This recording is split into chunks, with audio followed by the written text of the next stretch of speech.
Hey church, my name is Justin and I am here with my wife Stacy, and we are just really excited about the opportunity to share with you. In fact, Stacy and I have been having a conversation.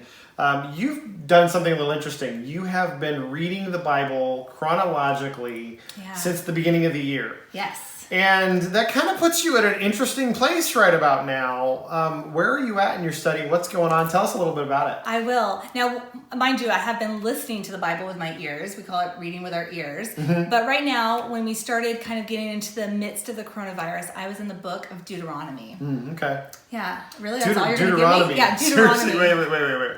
So you're in the middle of Deuteronomy. Yeah, close to the end. Okay. Have you ever read Deuteronomy? Deuteronomy is really heavy if you've never read it before. It's about the law and like curses if you don't keep the law. I mean, it's some pretty heavy stuff. It's pretty intense. And so there was one day I think I turned to you and said, I'm in Deuteronomy.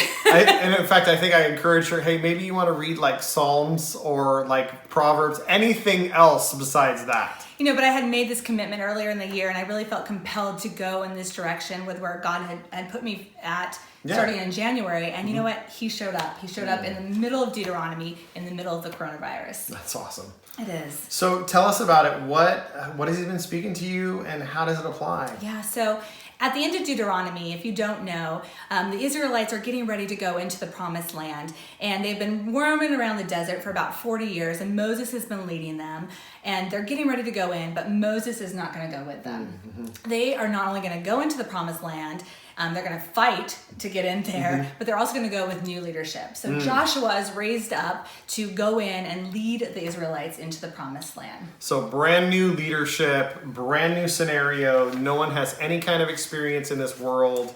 Kind of like everybody's leading right now. Correct. I mean, it's a common theme that nobody has experienced leading through the kind of scenarios that we're currently living in. So if you're feeling a little stressed out, know that so is everybody else. Yeah.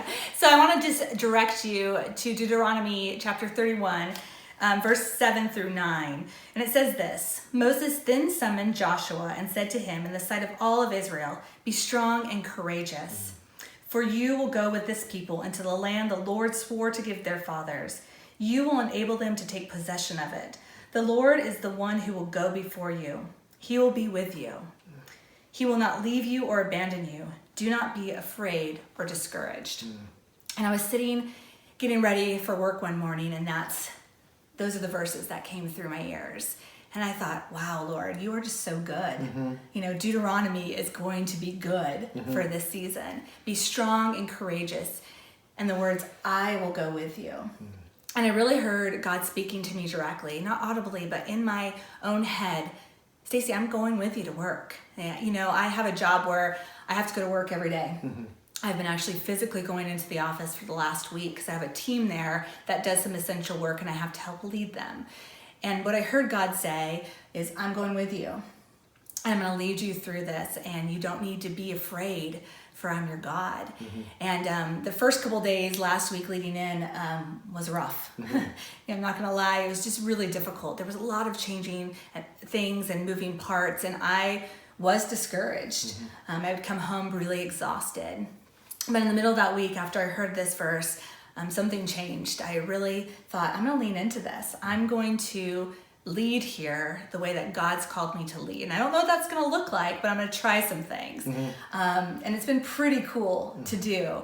So the things that I've gotten to do is just lean into the staff that I'm leading and help them to kind of see what's happening, not only at work, but also in their own lives. I don't know about you, but the last time I checked, there wasn't a manual about how to lead during the coronavirus, right? There wasn't a manual how to get people to do productive work when they're worried, right? Or when they have to come to work and they're worried about becoming ill themselves. There's a lot going on. But what I've got to do is just lean into those folks. And I thought that I really wanted to share with those of you who are still at work, whether you're working from home, whether you're working in the office, whether you are doing a combination thereof. I wanted to speak directly to you. One, God's with you. He is with you. He's going with you, and he's never going to leave you or forsake you. And there are things that he has called you uniquely to do in this season that only you can do. And so he's kind of told me some 3 things that are going to be helpful, I think, as we lead during this season. And I just wanted to share those. One, I think that there's some small things that you can do at work. Anybody can do at work. One is just show up, right? Whether that's physically in person or whether that's online, show up. Take the time to make your presence known. Not because you're the leader and you're in charge, but because you want to show them that you are going with them. Joshua led the Israelites into the promised land. He didn't go running away and say, you guys go over there yourselves and I'll see you later. He led them. And so that's what we need to do as well. Whether we are managers or just frontline staff, we are leading people. We influence others everywhere we go. So show up. That's good. The other thing I want to do is just let you know that it's okay to let people talk. Yeah. We're in a season where there's a lot of uncertainty and people are nervous and anxious and worried about the things that are happening in their house. They're worried about what it means to come to work.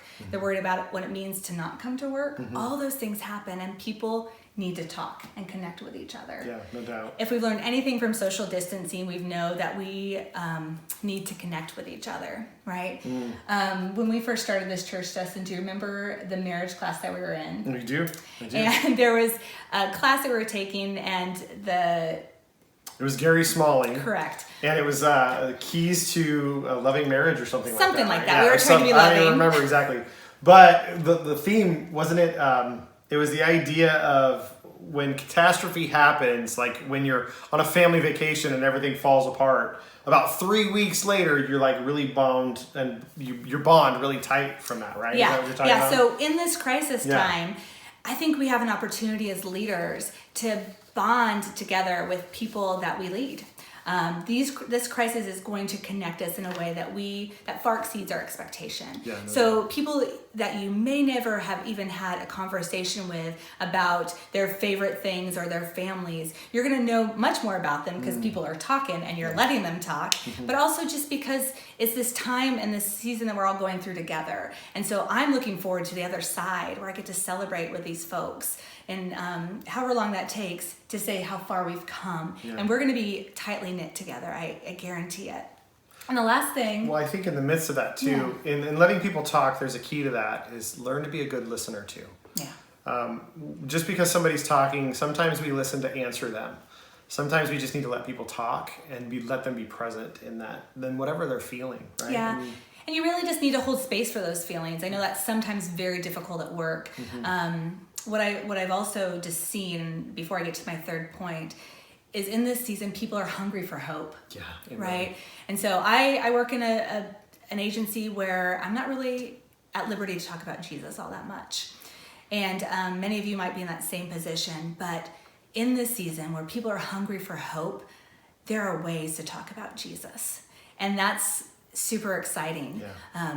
I've been meeting with my team and we've been meeting face to face every morning. We call it a little team huddle and I give them updates and let them ask me questions and they tell me all the rumors that are happening.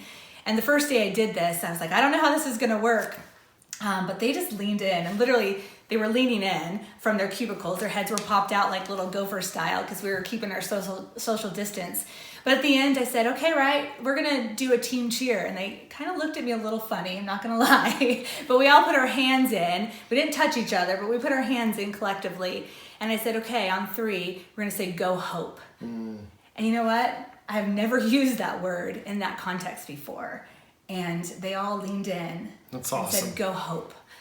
That just was amazing. And that's just God being with me.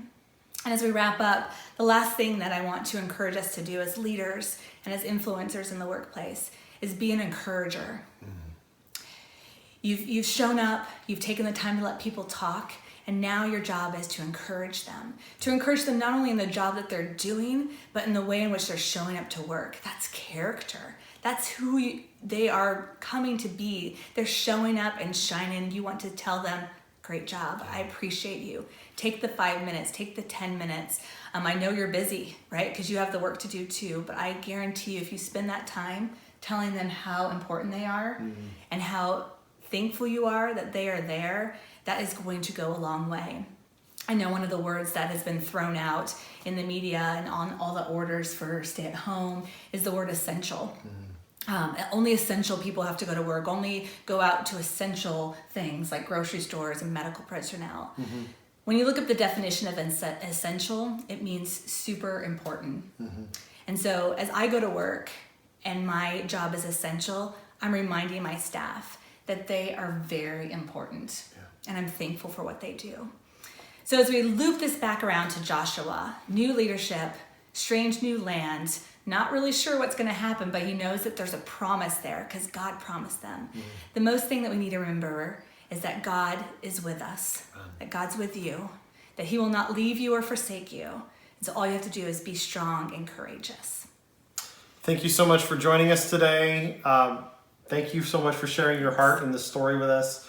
God bless you, and we will see you next time. Bye.